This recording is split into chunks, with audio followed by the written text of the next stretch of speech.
Hello, everybody. Welcome to the Tech Trailblazers podcast series, Judges on Fire. And I'm here today with Rajs, who has been one of our judges from right at the beginning. And he is the chief scientist at McAfee and also McAfee Fellow. But in addition to that, he's also the chief innovation officer for one of our partners, the Cloud Security Alliance. Hello, Raj. It's great you can join us today. Thank you for having me. Hello, everybody. Cool. So obviously on the Tech Trailblazers, we talk about a lot of the elements around the awards and from your perspective, Raj, what you are looking for within it. But it'd be useful for the listeners who maybe haven't come across you, either in your McAfee role or with the Cloud Security Alliance, to find out a little bit more about what your present role is and what you're involved with, and also, your journey together. So I actually get to have fun in my job. Oh. So we run the threat research teams within McAfee, as well as the threat intelligence capabilities and the red teaming and the vulnerability research and the vulnerability disclosure program. So basically, like I run a team where we get to investigate some of the most fascinating cases on the planet. We get to engage with law enforcement. I work as an advisor to the European Cybercrime Center, part of Europol. So we get to engage with law enforcement. We get to take down bad guys. We get to break stuff, and we get paid for it. So it is pretty much like the best job I can think of, where I get to do the stuff that I kind of did for free at McAfee. And, and really the purpose of this is so we understand how the adversary is adapting, how the adversaries are working, so that we can make sure that we integrate that into the protection for our customers. And so really all of this kind of is the intelligence that goes into the products that we provide to customers, from consumers to government agencies and everything else in between. Cool. So it's good fun. Yeah. And obviously, how did you sort of come to have that kind of role? Because obviously you've been with McAfee for a while, hence being a McAfee Fellow. How did you get into the business of cybersecurity? Well, so it's actually a funny story. It was like, I think it was like the mid 90s, and I'm going to sound like super old to everybody, but like it was the mid 90s. And I remember like I did like a generic master's in IT, because like at the time there wasn't really any cybersecurity related, special degrees or anything like that. So, I read Cliff Stoll, The Cuckoo's Egg, in which he did an investigation, and it was fascinating to me. And I was like, well, look, this is something I really want to do, but there wasn't, a cybersecurity role out there, because the term cybersecurity hadn't even been developed. And so I did my final year thesis on building what we call a bastion host. And there are people there going, what the hell is he talking about? But actually, for those of you that have been around for a while, you'll know the term bastion host. And then I kind of had this choice, which was like, well, look, I can go into networking and it pays more money, but actually I said, I really want to try and get into, or at least do a job that has security in it. And so I started to work in a help desk, and, one of my first jobs was to manage the AV endpoints. And then I then started to do investigations. I remember at the time, we'd just rolled out ISDN, and we had various different employees using their home ISDN lines to download porn. And so it was like, well, Raj, can you investigate why the ISDN bills are so high? And and I think really it just kind of began there, which was, this is something I wanted to do, and I actually showed aptitude for. And then I moved, as I kind of started to develop my role. I started to play around with SMTP relays, and then we started to do some vulnerability research. And so really it wasn't. I think it was a conscious decision to get into security when there wasn't really a role for security. And then all of a sudden around me, an industry kind of popped up, and it was like, wow, okay, I can actually do this full time in my career, rather than doing security and the help desk or managing servers and so forth. And so, so you're able to focus on that. Fantastic. And the stuff that you're doing as the Chief Innovation Officer for the Cloud Security Alliance, I mean, that must be very interesting as well. Well, actually, I co-authored the book, The CSO Guide to Cloud Computing, which, actually, funny enough, I was just looking on Amazon the other day, and it was 2014 when it was myself, Brian Honan, and Jim Revis published the book. So, yeah, I've been involved with the CSA for a long time, and the cloud is now ubiquitous. But I remember when we first started to get engaged with the CSA, and it was really kind of like a nascent idea and concept. And now, of course, everybody uses the cloud without even knowing that they use the cloud. So it's incredible. It's really incredible how that's kind of really now become part of the norm, I guess. Yeah. So from your perspective, you're focused on innovation. You're dealing with, the newest threats, things that people haven't even thought of dealing with. Are you seeing an uptick in all of that stuff? There's lots of talk at the moment, obviously, with COVID and the changes in the way that people are working, more home-based sort of dining table warriors, and less stuff in offices. Are you seeing an impact in what kind of threats and issues you're having to deal with and your teams are having to deal with? I mean, certainly the number of attacks that we're seeing are increasing. I mean, you only have to look at the kind of like the number of ransomware cases and the number of ransomware attacks, but also perhaps more concerning is the level of innovation that you're seeing from the adversary. And so, like, for example, we published research on a campaign that we suspected to be the Lazarus Group, and they were using template injection attacks. We look at ransomware groups now publishing data from victims in order to be able to charge $10 million plus ransoms, and so it's becoming. I'm always conscious that I sound like a miserable sod whenever I talk. So, but like the reality is that there are a lot more capable actors out there, and they are innovating and they are getting paid. I mean, when we published research on NetWalker, which was a ransomware crew, from March until kind of like about now, they'd made at least $25 million. And I mean, like that was done with fairly minimal, but really developing a back end for them. That's fundamentally what they did in order to be able to become that successful, financially successful. So yeah, it's definitely getting more challenging, I guess, out there. And how do you see the role of the startup? Because I mean, obviously you've been involved with what we're doing, and I'm sure also in your day job, evening, night job, you're also coming across a lot of startups. And I mean, cybersecurity is probably the biggest part of enterprise tech startup scene. I mean, I know that some statistics are talking of upwards of 15,000 cybersecurity startups, which is just mind-boggling. Where do you think that they're going to be playing a role in this, the fight against these types of adversaries? I mean, it's a great question. And, I see a lot of tremendous innovations, a lot of tremendous startups. And, often, and actually sometimes when I judge various different startups, it's not just, I think, look, here's the key point that I would really want to say to companies out there, which is, it's not just the technology that's important. And I know that's kind of sounds completely like the opposite of what everybody's saying, but how you're going to be able to get that technology out to market. So, like a founder has to be everything, has to be the technical visionary, has to be the sales guy, has to be the HR guy, has to be the social media person, like et cetera, et cetera, et cetera.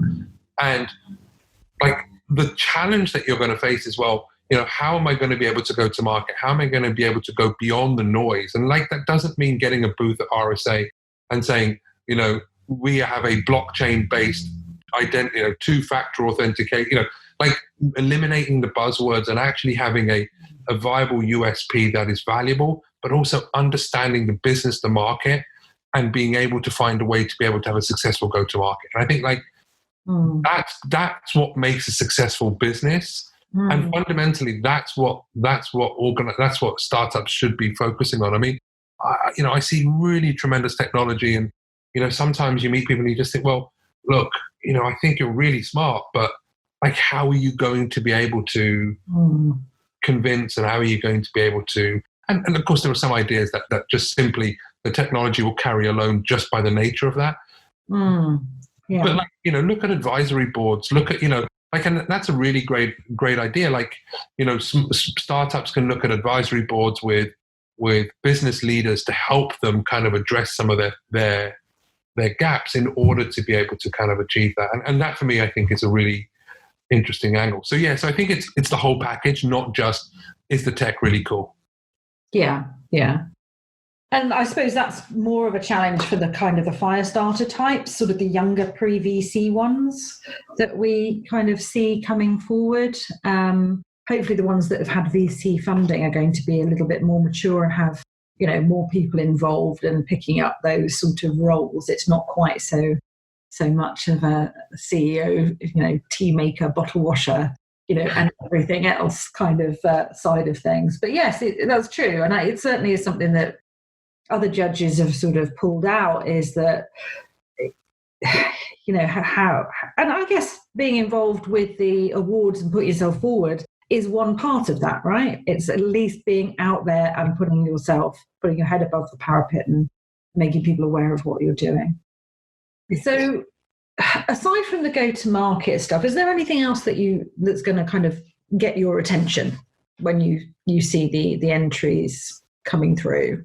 Yeah, there is obviously a couple of things. And, if I look at how organizations really engage with their customers, and, I've seen some really smart ideas where you've seen, for example, some companies where they'll provide, regular health checks or regular engagement touch points. And, because you've heard the term a lot, like trusted advisors and so forth, but really, in the world of cybersecurity, like having a vendor that is a partner for you, and really being able to articulate that, for me, is absolutely crucial. And for me, it kind of speaks to the culture of a company as well.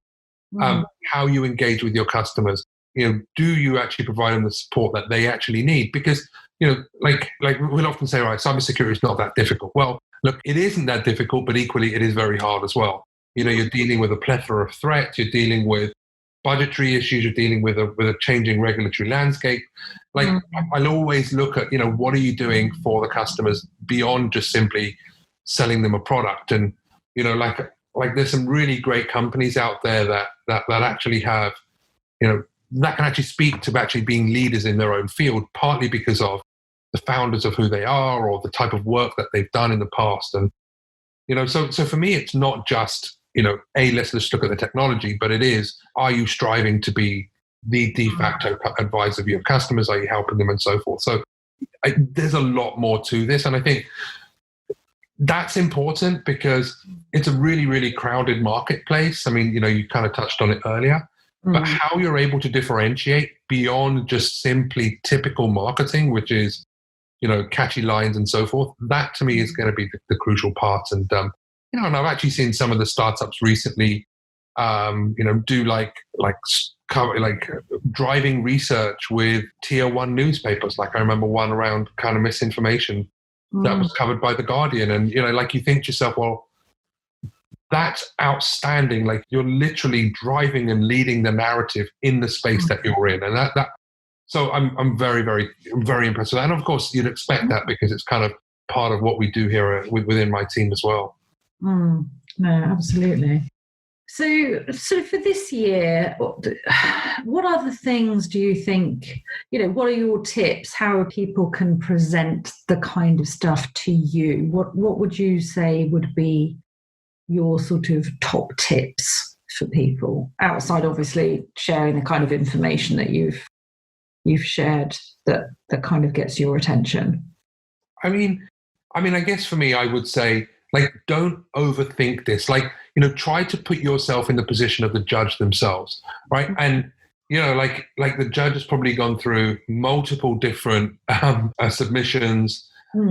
Just literally like point out the things that you think are the most important. And I know that just seems like the most ridiculous advice, and it's so glaringly obvious. But like, I'll give you a great case in point. The example I will give you is, imagine you have 30 seconds with the biggest investor on the planet, and you're in a lift with them. What are the key salient points that you want them to walk away with, right? Because the chances are they've probably spent an entire morning of pitches. They're going to spend another afternoon of pitches. Like, what are the 3 to 5 things that you want to get across in that conversation? And that's literally what you have, is you have a conversation with a judge, and your objective is to get their attention and to showcase the things that set you apart.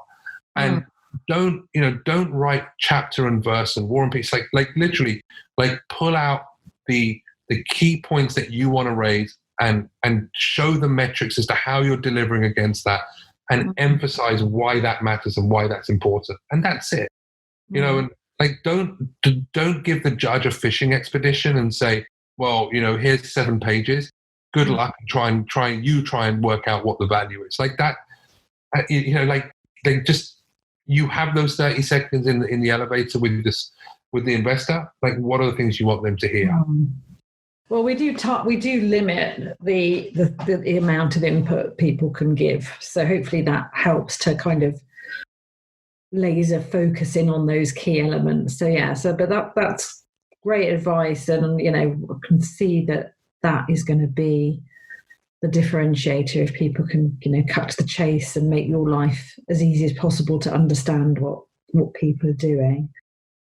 Sort of moving forward in the sort of the wider landscape. Obviously we look at things like CXOs. We've got the male and female trailblazer of the year. Are you seeing a lot of very exciting people who are leading the startups that you're engaging with? What's the mood amongst them at the moment? It's interesting. My niece is currently at King's, and she's involved with, like, King's running like an incubation hub, I guess you could call it, within King's. And I'm seeing a lot more diversity in some of these startups, and I think it's important, because, like, one of the things that I do is I used to, actually, before all of this COVID stuff kicked off, but like every month I'll go to a school and speak to young kids about getting a career in cybersecurity, and it's important because, like, in many cases, when I'll talk to certainly young girls, or when I talk to, like, kids from maybe different socioeconomic backgrounds than the rest of us, I guess, this is kind of, oh, okay, I had no idea how I would get into this industry. Where do I start, and so forth. And I think, like, for me, what's interesting is that, like, today, cybersecurity is something that many kids would like to do. Now, unfortunately, the question who was asking me is, well, how much do you get paid? So I think the motivation probably needs to be addressed. But yeah, but there is finally an interest. I think where the challenge is that, like, where do you start? And I think, like, incubation hubs like King's is great, but like the challenge for me is, well, how do we go kind of slightly earlier, right? So how do we find the innovators of the future that won't go to King's, for example, that may not kind of get to some of the better universities, but it is definitely changing, I think, really for the better. So it's positive, I think. And I think that's the thing that I've noticed that's changed, certainly over the last couple of years, is that, I'm seeing a lot more startups, a lot more innovators, a lot more diversity. And that's great, right? That's really important. Yeah, absolutely. Absolutely. So outside of what you're doing, on a very, very busy side of things, are there any facts about Raj that maybe aren't on your LinkedIn that you think would be interesting for people to know about? Oh my gosh, there's so many of them. I'm almost embarrassed to go. Oh no, I think, like, there's a ton of things there, right? So, I love reading. I don't read fiction. I hate fiction. I think it's a complete waste of time. There's only one fiction writer I read, and, like, he's it's not someone to boast about. But yeah, look, I like to read. I like to fight. I mean, I'm a boxer, so I've been doing that for like 25 years now. Yeah. Although I can't do that at the moment because I don't know. For those of you that follow me on Twitter may have noticed I ruptured my Achilles in February. So I've literally spent the last 6 months like learning how to walk again, which has been really challenging. And I'm finally exercising again after like being able to walk. And so, yeah, like honestly, like it's, for me, it's, I love reading. I love information. I love learning new things. And I'm constantly reading all of the time. Like I think I've just finished another book this weekend and I got like another 5 or 6 I'm ready to roll down. And, and like, obviously, like, you know, since I've done my leg in, I've not been able to get in the ring again, but that I'm planning to do again probably later this year. Yeah, well, yeah, that's definitely not things that I was aware of, and we've known each other for quite some time. So that's it's not on LinkedIn, and I don't use Facebook. So there you go. There you go. Yeah, there you go. Exactly.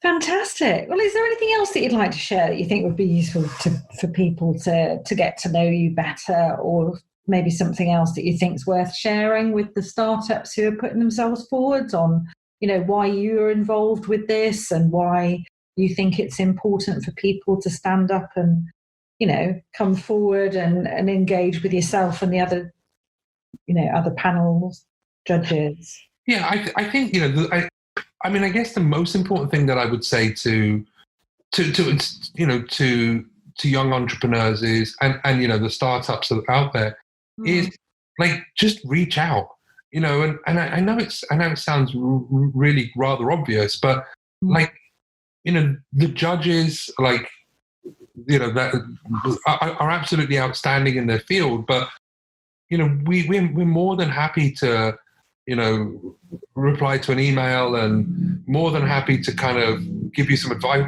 whatever, you know, whatever it takes. You know, you've got to start to reach out, and you've got to be, you know, not afraid of rejection and like, you know, and of course, you know, we all know the story about Harry Potter and so forth, but like, for me, that's important. And I remember, you know, when I started in this industry, I'd go to the ISSA London chapter or UK chapter, and I'd meet like people that I looked up to in the industry, you know, people like Richard Starnes or, you know, like Ed Gibson from the FBI. And, you know, like I got to meet amazing people in the industry. And like every time I got back, I'd connect with them on LinkedIn, I'd send them an email, and I'd do anything I can to try to like, hey, look, you know, can I borrow 10 minutes of your time? Can we have a coffee? Can, you know, tell me about your job, or can you give me some advice here or there? And like, for me, that was really important. Like, I didn't necessarily have a mentor, but I had like people that would guide me along my path. And for me, that's important, which is like, look to find people that can help guide you in your path towards achieving your ultimate goals and so forth. And for me, like, that's what I would strongly recommend. And like, you know, and like every time I do a talk, I'll always, you know, pick up people that I engage with afterwards, and some of whom that I personally mentor and stuff. And like, for me, that's really important, is finding people that can help you grow and learn. Equally should apply to not only you as you're kind of starting off in the career, but even now today as well. So I think that to me would be the best thing that I would really want to, I guess, get across, and hopefully, you know, that will probably help people. Yeah, I mean, it is very much, I think our judges are very open, and I'm not sure if all of the entrants take advantage of that, because it's opening a conversation, really, isn't it? Part of this, and you never know where it may lead. In your own career, are there any mentors that you would like to kind of maybe refer to? Because I get the sense from you that you've mentioned a couple of names that have been important to you, but I suspect that might have been later in your career. There may have been some people prior to that.